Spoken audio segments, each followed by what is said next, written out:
Bismillahirrahmanirrahim. Assalamualaikum warahmatullahi wabarakatuh. Untuk kesempatan kali ini saya akan memberikan eh, beberapa pengalaman-pengalaman yaitu mengenai beberapa atau berbagai faktor yang menyebabkan bisnis atau usaha kita tersebut tidak berkembang dan malah menuju ke kebangkrutan. Nah, jadi ada beberapa faktor yang dapat saya simpulkan dari cerita-cerita teman-teman terdekat, cerita-cerita eh, para-para yang memiliki usaha sama seperti saya, dan kemudian dari pengalaman-pengalaman yang pernah saya jalani selama 3 tahun merintis ini. Eh, Faktor-faktor penentu untuk atau faktor-faktor yang menjadikan usaha kita itu lamban, tidak berkembang, malah menuju kebangkrutan adalah yang pertama, kita memiliki perencanaan yang kurang matang dalam memulai usaha tersebut. Sehingga apa? Sehingga ketika usaha tersebut sudah berjalan, kita malah bingung untuk melakukan tindakan-tindakan yang akan kita kerjakan. Misalnya saja seperti kita bingung di tengah jalan, apa saja yang bakal kita lakukan, apa saja yang bakal kita kerjakan, barang-barang apa saja yang perlu kita jual, dan barang-barang apa saja yang tidak perlu atau mungkin tidak tidak apa yang tidak mungkin kita jual, itu yang tidak perlu kita jual.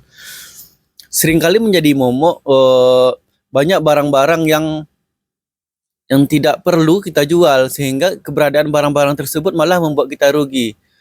Contoh saja seperti stoknya yang sangat banyak. Ada barang-barang tersebut yang jarang dibeli orang, tapi kita miliki stok yang sangat banyak, sehingga apa?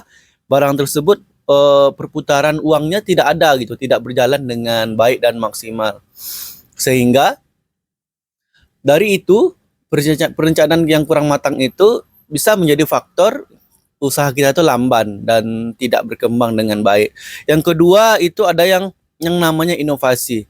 Setiap setiap kita yang berusaha atau yang memiliki usaha atau yang kita sebut dengan pedagang, kita harus memiliki sebuah inovasi yang cepat gitu. Jadi kita harus bisa memperhatikan apa-apa saja yang perlu gitu. Apa-apa saja yang perlu kita ubah, apa-apa saja yang perlu kita inovasikan. Contohnya saja, eh, kita harus menambah-nambah, seperti sepertinya ada potongan tiap hari ada potongan.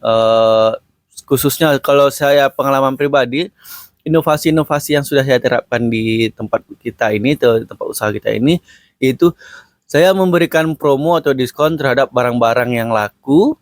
Itu untuk berapa hari saja, seperti hari Jumat itu saya bisa memberikan diskon atau promo. Ibaratnya gula biasanya saya jual 14.000, tiap hari Jumat kita bisa jualnya 13.500. Jadi apa? Jadi ada daya tarik tersendiri bagi orang-orang yang akan mengunjungi toko kita. Nah, eh, yang ketiga yaitu adalah eh, kita kurang dalam mengalokasikan modal kita gitu. Eh, Kalau ibarat katanya ya kayak kita yang modalnya terbatas atau modalnya yang sedikit, kita sangat sulit membedakan atau memberikan eh, barang-barang mana yang perlu kita kerjakan atau peralatan-peralatan apa yang perlu kita siapkan, sehingga eh, seringkali kita tuh pengeluaran kita tuh cukup besar dari yang kita harapkan gitu. Nah, di situ tidak ada yang namanya kesinambungan antara apa yang kita kerjakan dengan modal yang kita miliki, sehingga modal kita tersebut menjadi minus bahkan. Jadi kita jadi berhutang, seharusnya cukup dengan biaya yang misalnya 10 juta atau 20 juta, malah ini tidak cukup menjadi 30 juta bahkan melebihi, sehingga usaha yang ingin kita harapkan berkembang itu dengan cukup atau dengan baik, malah tidak berjalan dengan baik dengan yang kita harapkan. Karena apa? Karena modal yang kita miliki itu jadi minus gitu, jadi minus. Nah, jadi kita harus berhati-hati. Yang selanjutnya adalah mengenai kedisiplinan. Nah, terbiasanya atau kebiasaannya para pedagang-pedagang ini kurang disiplin dalam menjalankan usaha atau dagangannya. Kenapa gitu kurang disiplin? Yang pertama, kita tidak ada yang mengatur gitu. Tidak ada yang mengatur kegiatan-kegiatan kita gitu. Kita mau buka jam berapa, kita mau tutup jam berapa, kita mau istirahat berapa jam, berapa lama, itu tidak ada yang mengatur dan tidak ada yang memarahi. Sehingga apa? Sehingga kita menjadi lalai dan cukup tidak tidak konsisten. Bahasa kasar, bahasa apa? Tidak konsisten dalam melakukan kegiatan-kegiatan yang kita lakukan di usaha kita. Sehingga apa? Sehingga kita menjadi keenaan gitu. Jadi keenaan yang biasanya buka jam 8 karena kita agak mengantuk sedikit, kita buka jam 9. Besoknya buka jam 8 lagi, besoknya buka jam 10. Besoknya kita nggak buka karena malas. Nah, faktor-faktor begini yang menjadikan usaha kita itu malah mengalami kebangkrutan begitu. Bukan hanya tidak berkembang, malah mengalami kebangkrutan. Artinya apa? Tidak disiplin. Sehingga yang belanja pun bingung. Ini sebenarnya tokonya buka dan tutupnya jam berapa gitu.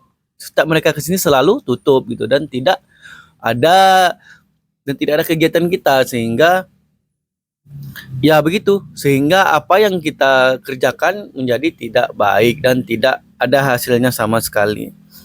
Yang selanjutnya, target yang belum optimal. Ketika kita buka usaha, yang menjadikan kita itu bangkrut adalah kita tidak optimal dalam menjalankan pekerjaan kita.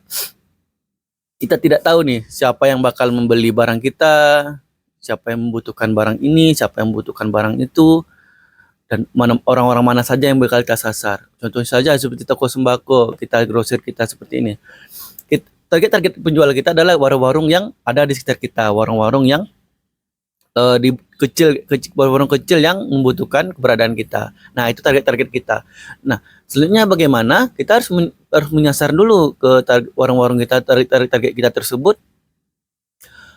Apa yang mereka butuhkan, apa yang mereka jual, apa yang biasa mereka jual, berapa yang mereka dapatkan harga membelinya. Nah, dari ketika kita dapat menentukan target tersebut, usaha kita jadi bisa berkembang dengan baik. Malah kita menjadi barang ini laku, barang ini laris, di sana laris, di situ laris, tapi tidak dibutuhkan oleh warung-warung di sekitar kita.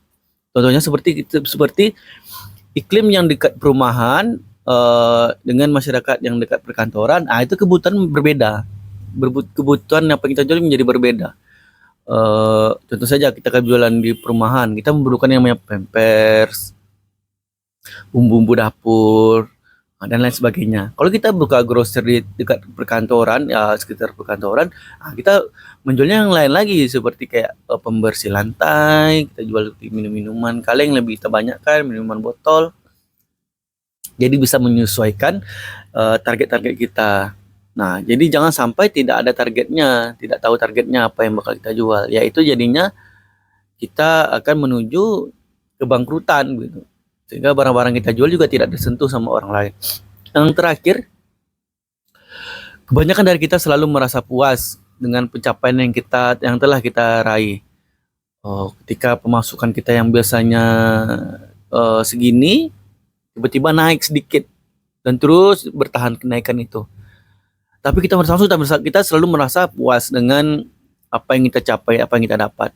Sehingga kita tidak melakukan yang namanya introspeksi diri gitu.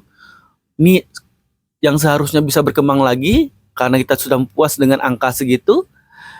Kita justru makin lalai gitu. Tidak ada gairah dalam melaksanakan lagi. Ini udah cukup ini segini. Ya udahlah, kita harus bertahan dengan angka segini.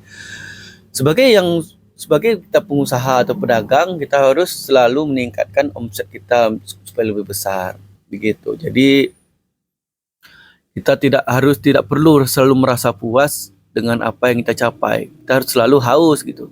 Bukan tidak bersyukur, beda. Kita harus bersyukur, tapi kita harus selalu merasa tidak puas dengan apa yang kita capai, sehingga kita menembus batas-batas yang telah kita tetapkan. Misalnya tadi 10, kita tembus jadi 12. Sudah stabil 12, kita tembus lagi ke 15. Sehingga apa? Kita memiliki sebuah yang namanya terus belajar dalam berkembang. Mungkin itu saja yang dapat saya sampaikan kali ini.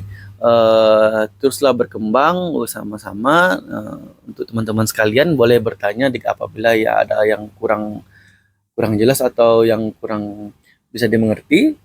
Silakan komentari di bawah ini. Jangan lupa juga subscribe.